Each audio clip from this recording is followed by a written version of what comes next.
미얀마 반군 투쟁 우크라이나 전쟁으로 인해 잊혀졌던 이 투쟁이 최근 화제를 불러일으켰는데요. 군부가 벌인 잔혹한 고문의 흔적이 낱이 공개되었기 때문입니다. 미얀마 반군부 세력들은 UN 평화유지군의 개입을 요청하며 특히 한국군이 미얀마에 들어와서 자신들을 구원해주길 바란다고 하죠. 그런데 이 소원이 현실이 되었습니다. 한국의 UN 질서유지군으로서 미얀마에 들어간다고 하는데요. 이 소식을 들은 일본은 한국의 미얀마 개입에 방해를 놓으며 자위대가 더 평화유지에 적합하다는 소리를 했다고 하죠.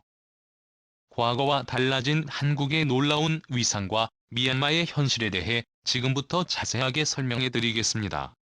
묵직한 무게의 쌀에 짊어든 아이는 환한 웃음을 지으며 밖으로 향했습니다.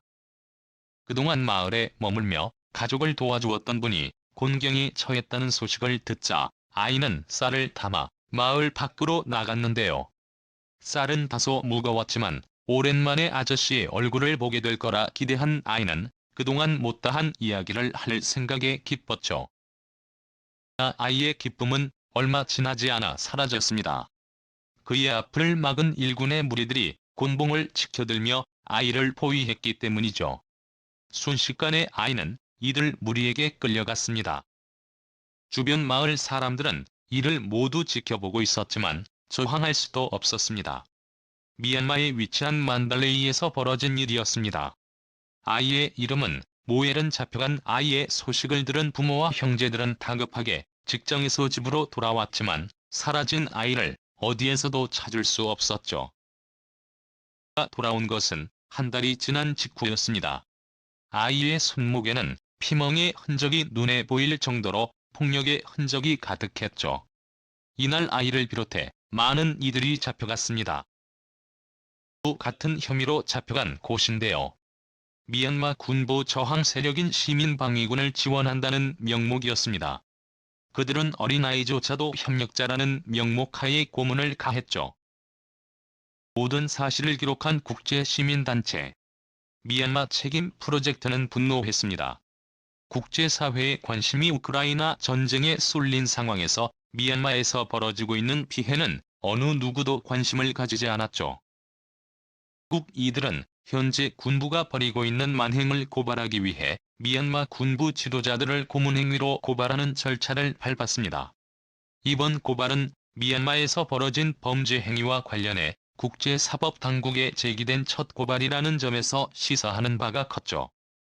터키에 소장을 제출한 이들 미얀마 책임 프로젝트는 터키는 UN 고문방지협약국인 만큼 보편적 관할권에 근거해 고문을 자행한 이들은 물론 군부 장성들을 대상으로 조사를 해야 한다고 밝혔습니다. 이들만이 아니라 UN 인권이사회도 미얀마에서 벌어지고 있는 사태를 유심히 지켜보고 있었습니다. 이들이 파악한 미얀마의 실태는 참혹했습니다. 쿠데타 이후 어린이를 포함한 315명이 군사위원회의 군대에 의해 고문을 받거나 삶을 달리하는 일이 벌어졌죠. 이들은 모두 한 곳에 수용되어 폭력에 노출되었습니다.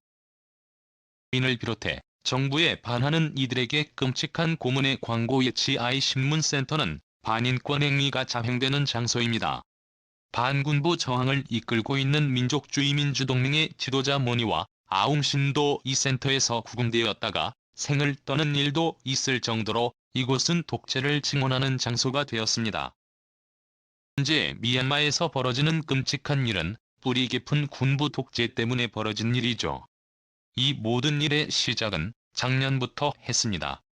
아웅산 수치 여사가 이끄는 민주 세력이 정권을 잡자 군부 독재 세력은 이를 인정하지 않고 수치 여사를 구금했죠. 이에 촉발된 미얀마 전역은 군부 축출을 위한 시위가 이어졌습니다. 불과 돌소방차 물줄기가 어지러이 미얀마의 거리를 점령했죠. 시민들은 세계 각국의 언어로 미얀마의 상황을 알렸는데요. 특히 미얀마인들이 상황을 알리는데 주력했던 국가는 바로 대한민국이었습니다.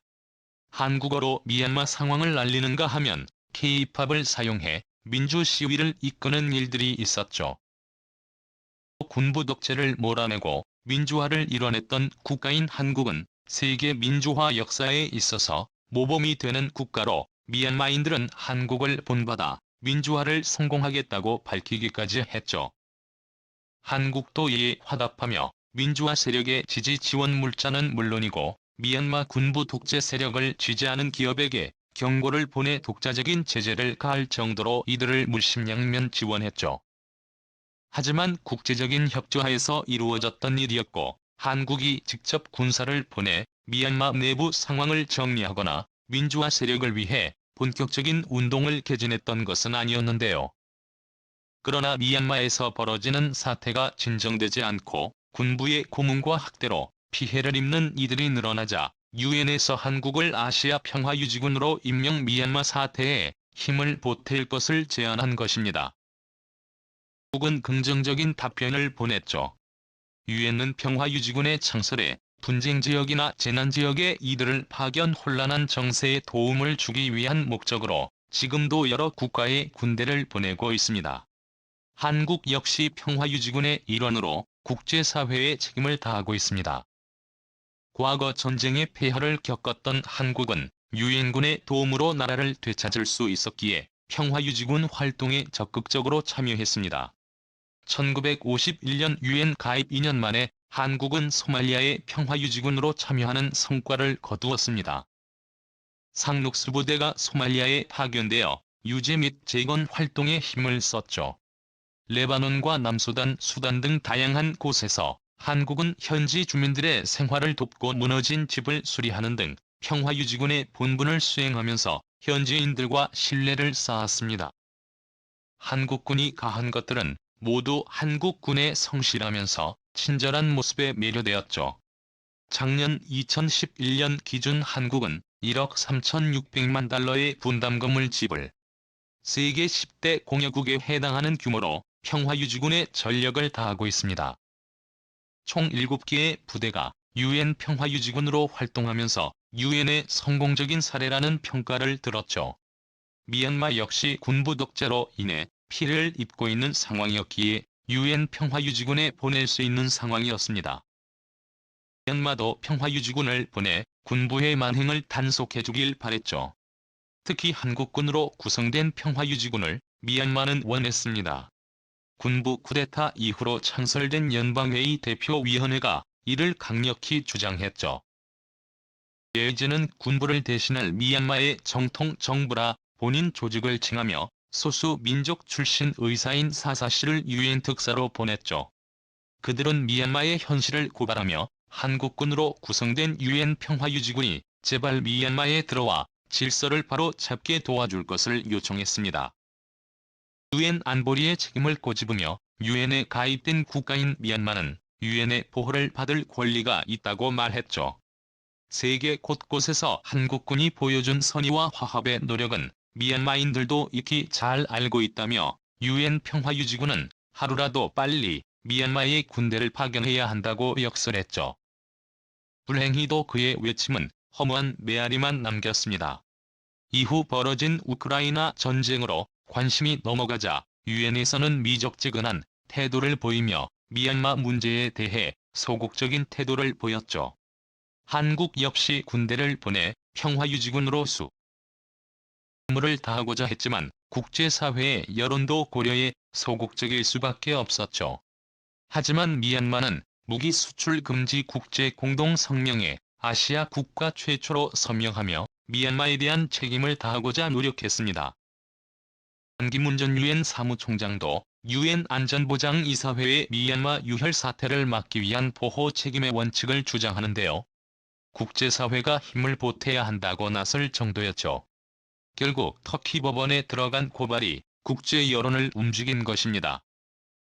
국은 즉각 유엔의 부름에 군대를 편성해 평화유지군을 결성 미얀마에 즉각적인 개입을 하기로 결정하며 시기를 검토 중에 있습니다.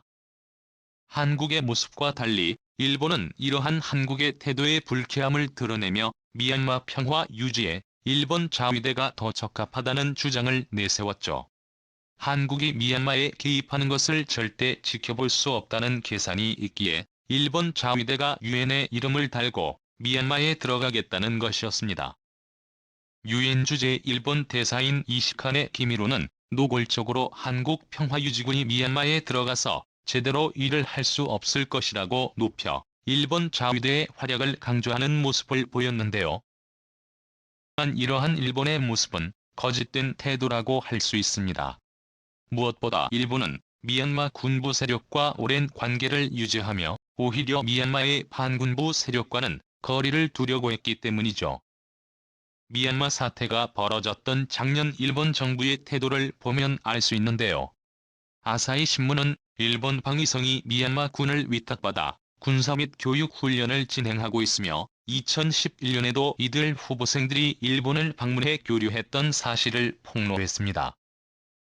일본 정부는 미얀마의 지리적 중요성을 눈여겨보고 미얀마와 지속적인 관계를 유지하는 것이 더 중요하다고 생각한 것인데요. 미얀마가 지금까지 쌓은 선을 끄는 것은 현명하지 못하다고 밝히며 미얀마 군부 세력과 인연을 유지하겠다는 뜻을 드러냈죠. 심지어 일본 언론의 보도에 따르면 최소 10개 이상 되는 일본 기업들이 미얀마 군부와 깊은 연관을 가지며 이들에게 자금까지 빌려주는 모습을 보였다고 하죠. 이런 가운데 일본이 반군 세력을 지원하는 평화유지군으로 자위대를 파견 보낸다는 것은 말도 안 되는 일이라 할 수 있습니다. 한국이 미얀마에 평화유지군을 파견하면 자신들의 영향력이 줄어들기에 이를 걱정해서 내뱉은 발언이라 할 수 있습니다. 미얀마 시민들과 방문 세력들은 한국군의 참여에 기뻐했다고 하는데요. 유엔 평화유지군의 임무를 다하기 위해 조만간 미얀마 땅을 팔린다고 하자 한국은 의리를 지키는 국가라며 민주화의 성지인 한국에 감사의 인사를 보냈죠. 만행을 저지르며 인권을 침해한 미얀마 군부 한국의 이들을 차단하기 위해 조만간 모습을 드러내면 과연 이들은 기세등등한 모습을 유지할 수 있을까요? 과거와 확연히 달라진 한국의 위상에 박수를 보내며 한국이 국제사회에 책임을 다하는 선진국으로서 그 모습에도 함께 기원해 보겠습니다. 시청해 주셔서 감사합니다. 그런데 연